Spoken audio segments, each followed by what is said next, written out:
Hey, what's up, guys? This is Crow Sticks coming back with another YouTube video. Today it was just on my heart because I know I haven't spoken in a while, and I know that my subscribers are kind of curious of where I went and what I'm doing at the moment. Currently, I am at work, but I can't tell you where I work and what I actually do for the safety of the people that I serve. But I can say this one thing: we're going to talk about the podcast that probably came out like a month ago, the podcast involving Sacred, because I have not addressed that yet, and being morally and things about morals and things about ethics, because I think that is an important thing to talk about.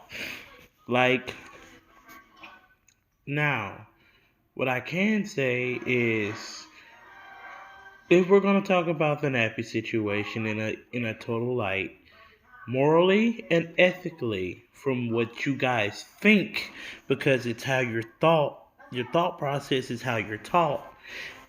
It's wrong in so many people's eyes because they don't understand the situation going on. And even if you do understand, your opinion doesn't matter on what's morally or ethically wrong or right, because moral and ethics cannot be tried in the court of law.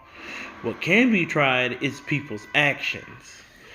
And I know a lot of people are probably going to be pissed off, but the thing is, you just got to accept it. It's not something that I would tell everybody, because some people take it wrong and they want to get their feelings hurt, and they think that their opinion holds more weight than what's true. Now, true. What Nappy did was he had conversations with people under the age of 17. That's true. What is also true is Luke was 18. He was a grown man when he was trying to figure out what was going on there. Stormy Kinger was turning 17.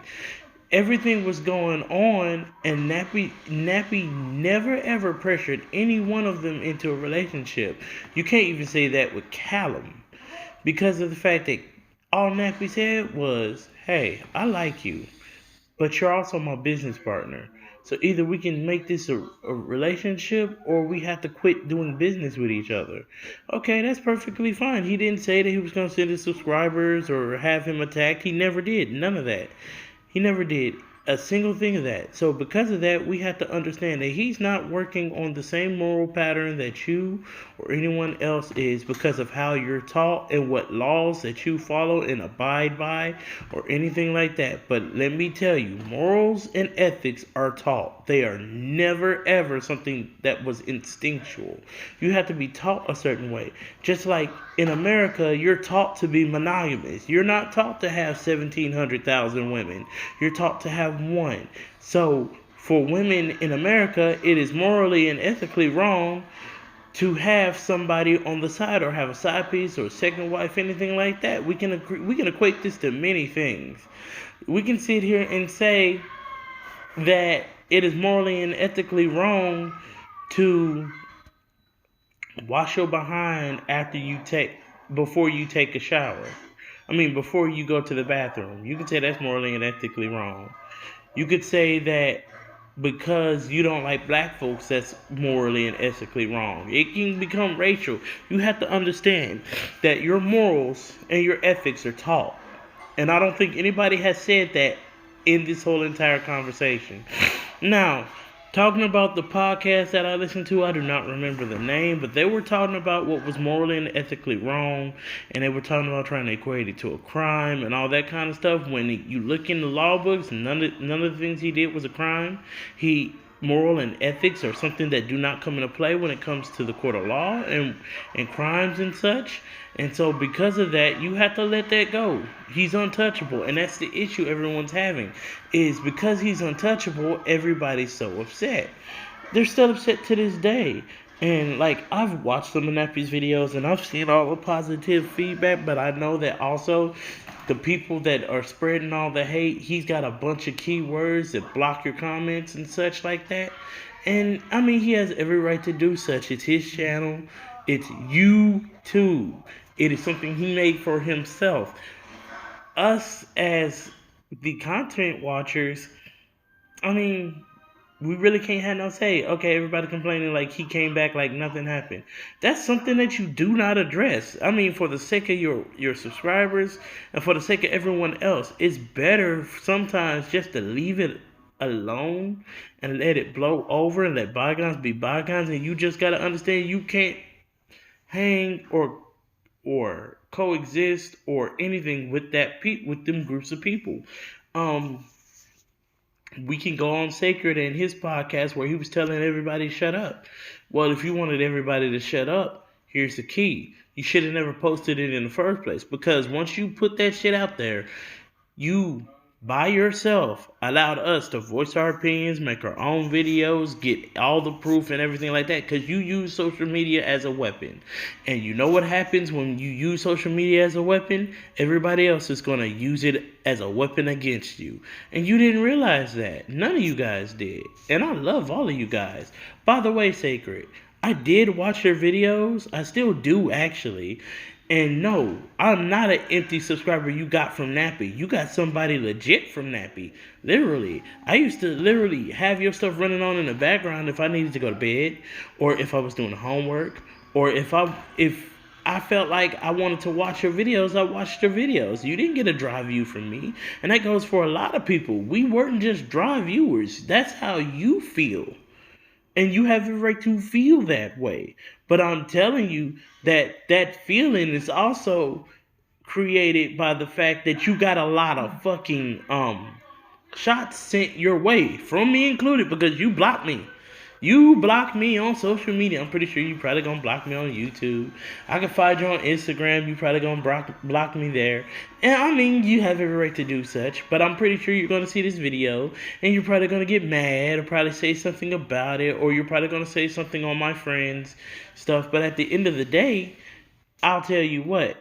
I really respect your opinion. I really respect your side. I really respect the fact. I really respect the fact that you came out and you kept it real, 100.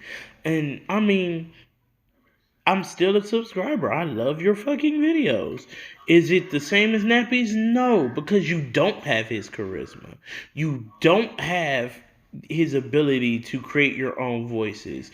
But you have to put, I mean, like for real, put your own spin on your own content. The one thing I'll tell you that you do too much in a video is complain about things you cannot control. You can't control everything. You can control your content, you can control what you put, but you cannot control everything. You got to come to terms with that and let it go. You can't control everything. Do you, man, make the best content you can make. Your content will be better if you create within yourself. Don't be like anyone else. Don't put a spin on anyone else. But you have to understand that you need to watch your own videos back a little more. That's what you need to do, is put a little bit more in-depth analysis about yourself so that your videos can take the next step, because you're almost there. I mean, both podcasts had points. I would say that. But at the end of the day, it's your opinion, and you may not agree or may not agree with it.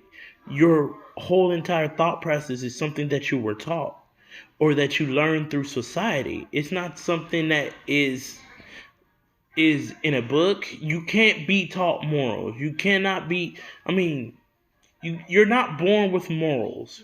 You're not born with ethics. Those are things that you are taught and learned through living life and seeing and experiencing things. That is what it's built on. Like, I have a book of morals. But the thing is, my book of morals does not apply to everyone else. Like, just like yours. Nappy in his own head was doing things that he felt was right. In our heads, I mean, including mine, some of the stuff he did was wrong. I'm not going to say everything, because the man has a right to find love. Everyone does. It might not be in the way that you would recommend it, but it's a way to find love. Now, as for people constantly saying he's grooming people, you got to take some time to groom. You got to be master servant kind of level to groom. You got to be on R. Kelly-ish, locking girls in a room and constantly teach them what you feel they should know and what you feel is right to groom somebody. I can put it into martial arts. You saw somebody that got talent, you took his talent and refined it. That's grooming. You saw somebody that can sing, you made them the best singer in the world. You groomed them to be that way. Don't take grooming and try to put it in a negative light because it can be used on everything and anything else. Remember this. Ethics and morals are taught. And I think that was the key to this video today. To let everybody else know that ethics and morals are something that you're taught through growing up, through life, and through explanation on how other people feel is right and wrong. Nobody can tell you how to feel. Nobody in the world should have this word should coming off of how somebody feels or how somebody thinks at all. Like, I can't tell somebody that they shouldn't be upset that somebody passed away that they didn't know. They have every right to that. I can't tell them how they should or should not feel.